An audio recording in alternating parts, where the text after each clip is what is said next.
Greetings.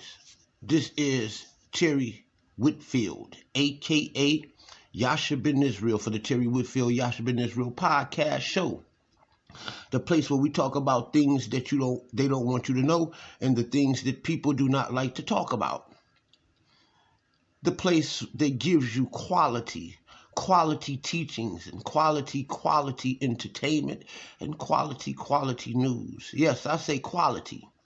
For quality is the standard of something as measured against other things of a similar kind. And my teachings are quality teachings because it is the standard teaching as measured against other teachings of this kind. And that is teachings of the Bible and the scriptures and history and things that are relevant to me and my people and the world abroad. For it is also the degree of excellence of something. And I am telling you that these teachings are quality teachings. Now, let's get to what the topic of discussion is today. The topic of discussion today will be spirituality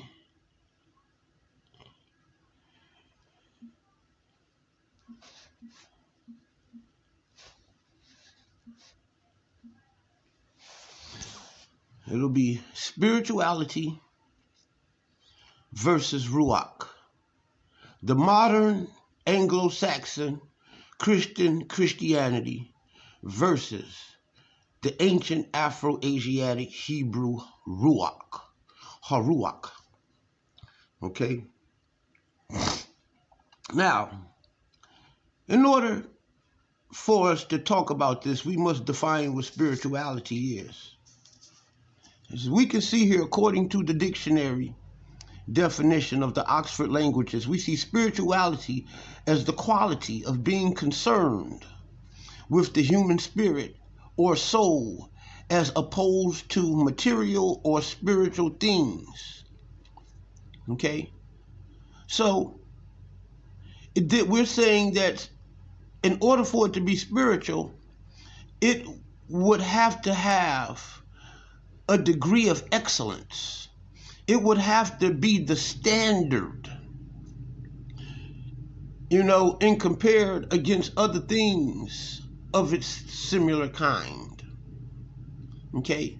And in order to, when you have the quality qualifies you.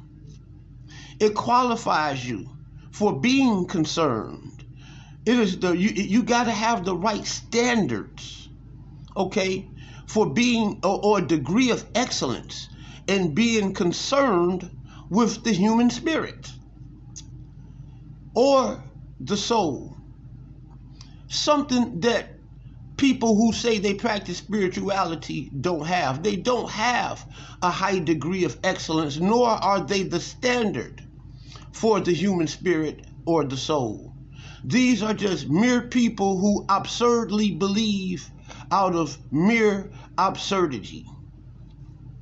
Outside of their heads and their minds, the stuff that they believe in holds no weight.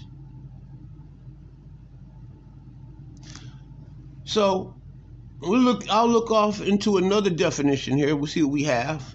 We're going to try to make this a little fast here. Let's go off into the Merriam-Webster's.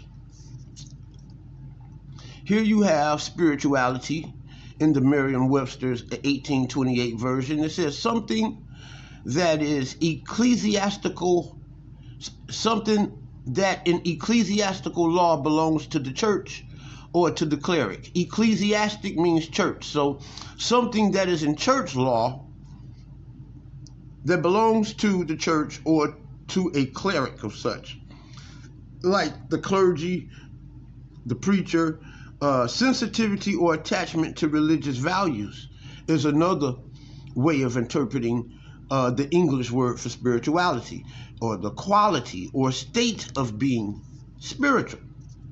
That goes back to the first definition of the Oxford Language Dictionary, the quality or state of being spiritual. Okay? We back up out of here.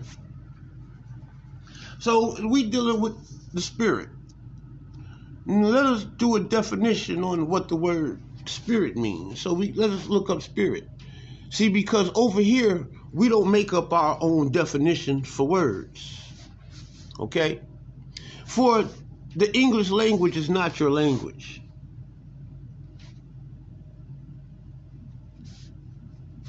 The English language is not your language. It is the European's language, and he has well defined his language. And when you use words out of context or redefine words to mean what you want them to mean, and this is not your language, then you are working on the opposite side of intellect, knowledge, wisdom, and understanding. More so towards ignorance and stupidity, and maybe even deception and extortion. So you look up the word spirit here. This is going to be interesting here. Let's get back to, well, we can just pass on by that. Yeah, we just stay right there at the spiritual meaning, or spirit meaning. Look at the word spirit, and we see here the word spirit is the non-physical part of a person, which is the seat of emotion and character, the soul. The non-physical part of a person, which is the seat of emotion and character. What could be a non-physical? What part of the person is non-physical that is the seat of emotion and character? Think about that. What part of a person that is non-physical, but yet it is the seat of emotion and character? Well, it could be a lot of things that is non-physical, and that is the part of the person that is the seat of emotion and character. One is a person's values, a person's belief systems, a person's knowledge, a person's wisdom, a person's intellect, a person's understanding. Okay? There's so many parts of a person that is non-physical and that can house or seat a person's emotions. Okay? Number 2, the quality regarded as forming a definitive or typical element in the character of a person, nation, or group, or in thoughts and attitudes of a particular period. A good sentence would be the university is a symbol of the nation's egalitarian spirit. Now, we'll go look up some more definitions here, okay, and see what else we get. Let's go to Merriam-Webster's. Both of those are good dictionaries. The spirit in the Merriam-Webster's dictionary, number 1, an animating or vital principle held to give life to physical organisms. Number 2, the supernatural being or essence, such as A, the Holy Spirit, B, the soul, C, an often malevolent being that is bodiless but can become visible, or specifically a ghost. D, a malevolent being that enters and possesses human being for temper or disposition of mind or outlook, especially when vigorous or animated. Number 4, the immaterial, intelligent, or sentient part of a person. 5A, an activating or essential principle influencing a person. B, an inclination, impulse, or tendency of a specified kind or mood. A mood is considered a spirit. Okay. 6, a special attitude or frame of mind is considered a spirit. Okay. For this is the definition of spirit. Okay. A feeling, quality, or disposition characterizing something. Undertaking in the spirit of fun is a good sentence for that. A likely or brisk quality in a person or a person's actions, behaviors. A person having a character or disposition of a specified nature.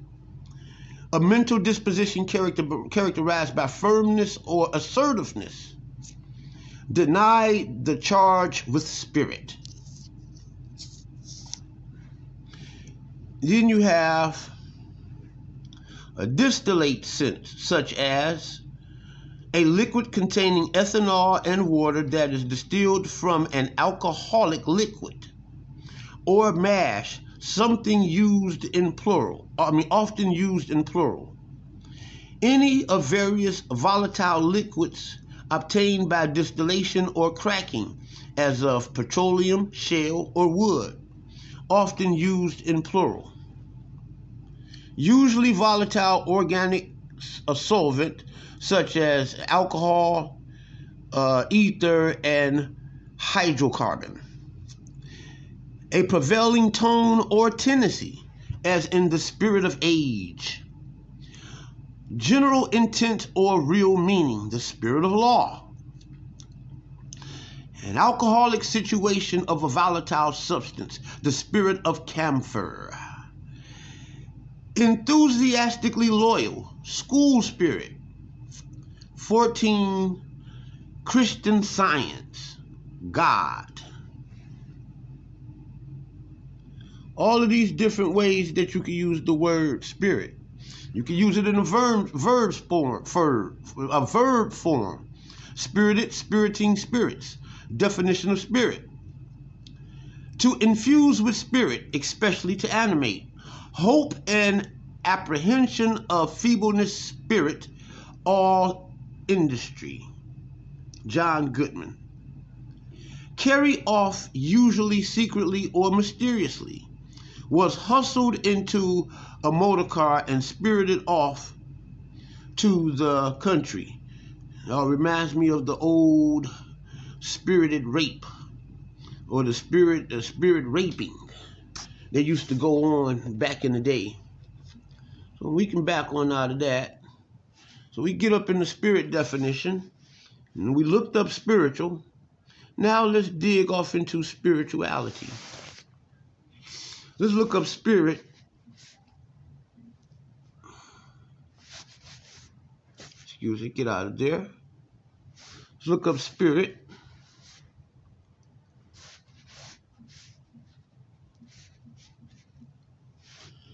Spiritual, we looked up spirit. Okay, we're looking up spirituality.